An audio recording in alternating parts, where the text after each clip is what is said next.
नमस्कार दोस्तों। आज हम जो पहले जो पार्ट बचा हुआ था एसआई पेपर 2016 का, उसको आज पूरा कर लेते हैं 50% तक। किसी कारणवश कल नहीं हो पाया, इस वजह से आज कर लेते हैं। इससे पहले, शुरू करने से पहले आप हमारे चैनल को सब्सक्राइब करें और बेल आइकन को ज़रूर दबाएं, जिससे आपको आगे की जानकारी मिलती रहे। चलिए चलते हैं। 13 प्रश्न नंबर का है, जिसमें निम्नलिखित आंदोलनों को आरोही क्रम में के अनुसार जमाना है। तो इसमें होम रूल आंदोलन, सविनय अवज्ञा आंदोलन, खिलाफत आंदोलन, भारत छोड़ो आंदोलन, इनमें से क्रम में जमाना है इनको। तो देखो, इसमें सबसे पहले क्या आएगा? सबसे पहले होम रूल आंदोलन हुआ था, जो कब हुआ था? होम रूल आंदोलन हुआ था, ये 1916 में होता है। 1916 में हुआ था होम रूल आंदोलन। फिर सविनय अवज्ञा आंदोलन हुआ था 1930 के अंतर्गत हुआ था, ये तो 1930 में हुआ था। और खिलाफत आंदोलन 1919 का है, 1919 में हुआ था ये। और भारत छोड़ो आंदोलन हुआ था, वो 1942 का है।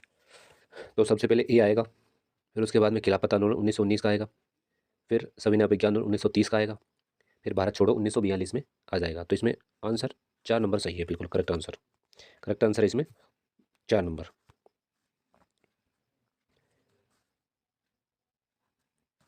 अगला है, मुगल काल में लीलावती पुस्तक का फारसी में अनुवाद किसने किया था? तो मुगल काल में लीलावती पुस्तक किसकी थी? ये भास्कर सेकंड की किताब है और संस्कृत भाषा वाली है।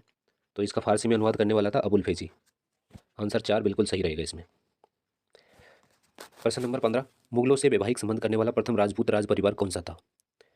तो इसमें आएगा कछवा वंश। कछवा वंश में सबसे पहले वैवाहिक संबंध स्थापित किया था। किसने किया था? भारमल ने किया था, और अकबर के साथ में किया था। जगत गुसाई, मरियम उजमानी का विवाह।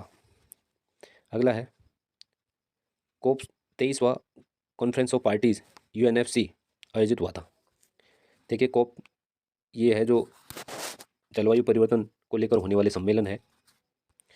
इनमें अभी उस समय की बात है 2016 में, तो वो बोन में हुआ था। बोन में हुआ था, 4 नंबर। और अभी जो 29वां नंबर का होगा कोप, वो भी अजरबैजान के बाकू में होगा। अजरबैजान के बाकू में होगा। और इससे पहले हुआ था इससे पहले 28वां नंबर का है जो यूएई के अंदर हुआ था, 28वां नंबर का। और 27वां नंबर का हुआ था जो शर्म अल शेख के अंदर हुआ था, मिस्र के अंदर, इजिप्ट के अंदर हुआ था। चलो अगला क्वेश्चन देखते हैं। भोराट का पठार यहाँ अवस्थित है। तो भोराट का पठार है जो कुंभलगढ़ से लेकर के गोगुंदा तक स्थित है। ये कई बार सदाबहार प्रश्न है, ये कई बार आता है प्रश्न। तो उदयपुर के उत्तर पश्चिम में, कुंभलगढ़ से गोगुंदा तक। ऑप्शन नंबर ए सही रहेगा इसमें। 18वां नंबर का है, जैव विविधता हॉटस्पॉट सेक्यूलेट कारू अवस्थित है। तो ये कारू कहाँ अवस्थित है? ये अवस्थित है अफ्रीका महाद्वीप में। अफ्रीका महाद्वीप में कारू स्थित है। 2011 की जनगणना के अनुसार निम्नलिखित में से किन जिलों के समूह में सबसे कम महिला प्रतिशत साक्षरता प्रतिशत अंकित किया गया है? तो इसमें आएगा सबसे पहले जैसलमेर, सिरोही, जालौर और बाड़मेर। ऑप्शन नंबर 3 बिल्कुल करेक्ट रहेगा। उसके बाद में उस्पल्ला दर्रा किसके मध्य स्थित है? उस्पल्ला दर्रा किसके मध्य में स्थित है? यह है चीन और अर्जेंटीना के बीच में है। Sorry, chilli. चिली एक देश है और अर्जेंटीना दोनों देशों के बीच में स्थित है ये उस्पल्ला दर्रा। चलो अगला क्वेश्चन देखते हैं अब। राजस्थान में लौटते मानसून की ऋतु किसे कहा जाता है? तो राजस्थान में लौटते मानसून की जो ऋतु है, वो कहते हैं अक्टूबर और दिसंबर को कहा जाता है। अक्टूबर दिसंबर को कहा जाता है। तो ऑप्शन नंबर 3 बिल्कुल इसमें करेक्ट हो जाएगा।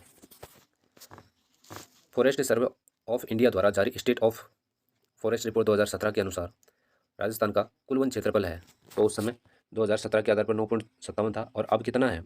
अब है 9.60 है। 9.60 यानी 9.60 है अभी, है जो अभी लेटेस्ट जो फॉरेस्ट रिपोर्ट आई थी ना, उसके अंदर 9.60 है। अगला है, भारत कौन सा तट भारत के पश्चिमी तट का भाग नहीं है? तो इसके अंतर्गत आ जाएगा काठियावाड़, गुजरात साइड में है।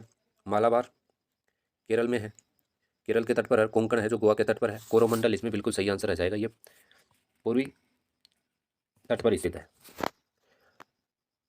अगला क्वेश्चन, निम्नलिखित में से कौन सा लोहा इस्पात उद्योग हिंदुस्तान स्टील लिमिटेड से शासित नहीं है? तो इसमें आ जाएगा कुल्टी। कुल्टी इसमें सही आंसर आ जाएगा। दुर्गापुरा, राउरकेला और भिलाई, ये तीनों थे। दुर्गापुरा, राउरकेला और भिलाई, ये दूसरी पंचवर्षीय योजना में आए थे। चलो अगला चलते हैं। सेलवास का अर्थ क्या है? सेलवास का क्या अर्थ है? तो सेलवास का अर्थ है सघन भूमध्य रेखीय वन अथवा वर्षा वन। सघन भूमध्य रेखीय वन अथवा वर्षा वन सेलवास का अर्थ है। अगला है नेपाल हिमालय किसके मध्य में स्थित है? तो नेपाल हिमालय है जो काली नदी और तीस्ता नदी है उनके मध्य में स्थित है। भारत में पाए जाने वाला अधिकांश लोह धातु किस किस्म का है? तो भारत में सबसे ज़्यादा जो पाया जाता है हेमेटाइट किस्म का कोयला पाया जाता है। सॉरी, कोयला नहीं, लोहा। निम्नलिखित में से कौन सा राज्य 2016-17 में कॉफ़ी का सबसे बड़ा उत्पादक रहा है? तो कर्नाटक में कॉफ़ी होता है, अब वर्तमान में भी यही सबसे बड़ा उत्पादक है। रूर औद्योगिक प्रदेश अवस्थित है? तो रूर है जो जर्मनी का क्षेत्र है ये, और भारत का जो रूर है जो छोटा नागपुर के पठार को कहा जाता है। अगला, जाखम बहुउद्देशीय परियोजना राजस्थान के कौन से जिले में है? तो जाखम परियोजना है जो जाखम बांध, ये है प्रतापगढ़ के अंदर है। अगला है, भारतीय संविधान में संघ में अवशिष्ट शक्तियाँ निहित करके किसका अनुसरण किया गया है? कुल मिला के एक प्रश्न कह रहा है कि अवशिष्ट शक्तियाँ कहाँ से ली गई है, कौन से संविधान से ली गई है? तो कनाडा के संविधान से ली गई है। चलो अगला चलते हैं। भारतीय न्याय व्यवस्था में जनहित याचिका के प्रारंभ के समय भारत के मुख्य न्यायमूर्ति कौन थे? तो उस समय जिस समय जनहित याचिका शुरू हुई थी उस समय पीएन भगवती थे। पीएन भगवती जो न्यायमूर्ति थे। अगला है, राजस्थान राज्य मानव अधिकार आयोग का विन्यास है? तो राजस्थान मानव अधिकार आयोग के अंतर्गत एक अध्यक्ष और 2 सदस्य रहते हैं, जबकि आरपीएससी में एक अध्यक्ष और 7 सदस्य रहते हैं। चलिए अगला क्वेश्चन। निम्न में से कौन से राज्यों में ने स्थानीय सरकार के पंचायती राज स्वरूप को सर्वप्रथम अंगीकार किया? तो सबसे पहले राजस्थान और आंध्र प्रदेश आ जाएगा इसमें राजस्थान और आंध्र प्रदेश। अगला क्वेश्चन, मूल अधिकारों से संबंधित जनहित याचिका दायर की जा सकती है? तो मूल अधिकारों से संबंधित जनहित जो याचिका है दायर की जा सकती है उच्चतम न्यायालय व उच्च न्यायालय दोनों के अंदर है जो ये याचिका दायर की जा सकती है, जनहित याचिका। ओनली जनहित याचिका के बारे में बात कर रहे हैं। अगला क्वेश्चन, मौलिक अधिकार के रूप में हटाए जाने से पूर्व संपत्ति का अधिकार किस अनुच्छेद का हिस्सा था? तो मौलिक अधिकार के रूप में हटाया गया संपत्ति का अधिकार तो 44वें संविधान संशोधन 1978 के द्वारा हटाया गया था, और ये है 19 के अंतर्गत था, अनुच्छेद 19 के अंतर्गत था पहले। अगला है, वर्तमान राजस्थान राज्य विधानसभा में कितने सदस्य मनोनीत हैं? तो उस समय की बात थी, उस समय इनमें एक भी नहीं था, उस समय की बात है मनोनीत।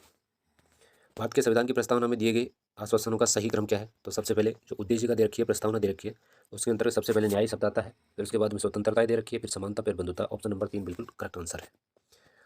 अगला है, भारत के संविधान के अनुसार एक व्यक्ति एक समय में अधिकतम कितने राज्यों का राज्यपाल हो सकता है? तो इसमें संख्या निर्धारित नहीं है, एक व्यक्ति 2 या 2 से अधिक राज्यों का राज्यपाल हो सकता है, ये 7वां संविधान संशोधन भी कहता है। चलो अगला क्वेश्चन देखते हैं। भारत सरकार का अधिनियम 1935 की विशेषताएं हैं?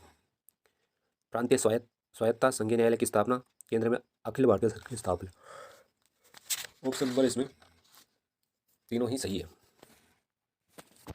राजस्थान में लोकायुक्त की जांच के दायरे में आते हैं, देखो राजस्थान में लोकायुक्त की जांच के दायरे में मंत्री भी आएंगे, सचिव भी आएंगे, स्वायत्त शासन के संस्थान भी आएंगे, है ना, जबकि राज्यपाल इसके अंतर्गत नहीं आएंगे। तो इसमें 1, 2 और 4 बिल्कुल करेक्ट आंसर है।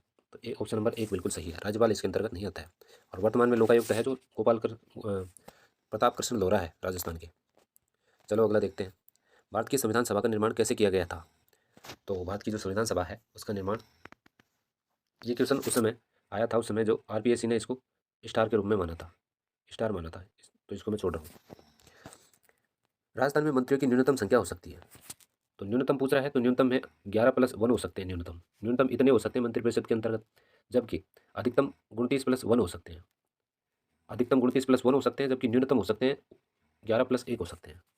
ठीक है, चलो अगला क्वेश्चन देख लेते हैं। नीचे दिए गए वाक्यों को ध्यान से पढ़ना है। भारतीय संसद के दोनों सदनों में गतिरोध की स्थिति में संयुक्त बैठक का प्रावधान है। भारतीय संसद के अगला है, संयुक्त बैठक मात्र सामान्य विधेयकों पर बुलाई जा सकती है।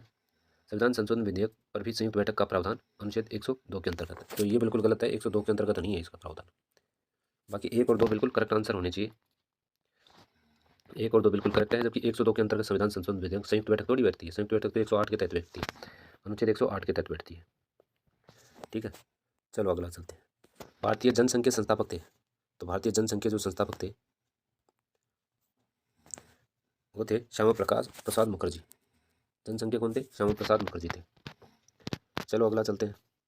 मानव विकास रिपोर्ट 2016 के अनुसार भारत के मानव विकास सूचकांक को कौन सा स्थान दिया गया है? तो उसमें उस समय की बात है तो उस समय दिया गया था 131वें स्थान पर था। 15वें वित्त आयोग के अध्यक्ष कौन है? तो 15वें वित्त आयोग के अध्यक्ष हैं नंद किशोर सिंह, NK सिंह, नंद किशोर सिंह। और अभी 16 नंबर का भी बना दिया गया है। वो जो भारत के सबसे पहले नंबर के योजना नीति आयोग के अध्यक्ष बनाए गए थे, अरविंद पनगड़िया को 16वां वित्त आयोग का अध्यक्ष अभी वर्तमान में बनाया गया है। राजस्थान के 2018-19 के बजट में निम्न में से किस स्थान पर ऊँटनी के दूध के प्रसंस्करण एवं विपणन के लिए मिनी प्लांट स्थापित करने की घोषणा की गई है? तो इसमें आएगा 48 नंबर का क्वेश्चन है। इसके अंतर्गत जयपुर के अंदर, बिल्कुल जयपुर बिल्कुल करेक्ट आंसर रहेगा इसका। 7वीं पंचवर्षीय योजना 1985 से 90 में मुख्यतः जोर दिया गया था। तो 7वीं जो पंचवर्षीय योजना थी उसके अंतर्गत है जो खाद्य उत्पादन, रोजगार एवं उत्पादकता पर बल दिया गया था। राष्ट्रीय टिकाऊ खेती मिशन के अंतर्गत निम्नलिखित में से कौन सा उप मिशन सम्मिलित किया गया है? तो इसके अंतर्गत मृदा स्वास्थ्य प्रबंधन को सम्मिलित किया गया है। भारत में वस्तु एवं सेवा कर लागू किया गया था तो 1 जुलाई 2017 को लागू किया गया था। अगला है राजस्थान के पश्चिम जिलों में गरीबी उन्मूलन हेतु कौन सी एजेंसी ने पहल की है? तो कौन सी एजेंसी ने पहल करी है? इसके अंतर्गत करेक्ट आंसर रहेगा कृषि विकास के लिए अंतर्राष्ट्रीय कोष IFAD और रतन टाटा। 1 नंबर का इसमें बिल्कुल करेक्ट आंसर रह जाएगा। अगला क्वेश्चन, राजस्थान में मार्च 2017 के अंतर्गत अंत में सड़कों का घनत्व प्रति 100 वर्ग किलोमीटर कितना था? तो सड़कों की बात करें तो राजस्थान में जो उस समय की बात है उस समय 66 पॉइंट गुणंतर था, 66 पॉइंट गुणंतर था। जबकि अब वर्तमान में देखें ना तो वर्तमान में कितना है? वर्तमान में 79.76 किलोमीटर है, इतना है वर्तमान में इतना है। और वर्तमान में सड़कों की लंबाई की बात करें ना तो 2.72 लाख किलोमीटर है। चलो अगला चलते हैं। निम्नलिखित में से कौन भारत में राजकोषीय नीति का निर्माण कौन करता है? तो राजकोषीय नीति का निर्माण वित्त मंत्रालय करता है। अगला क्वेश्चन, राजस्थान में राष्ट्रीय आयुष मिशन का उद्देश्य क्या है? तो राजस्थान में राष्ट्रीय आयुष मिशन का उद्देश्य है राज्य में आयुर्वेद, होम्यो, यूनानी, योगा तथा प्राकृतिक चिकित्सा पद्धतियों का विकास करना।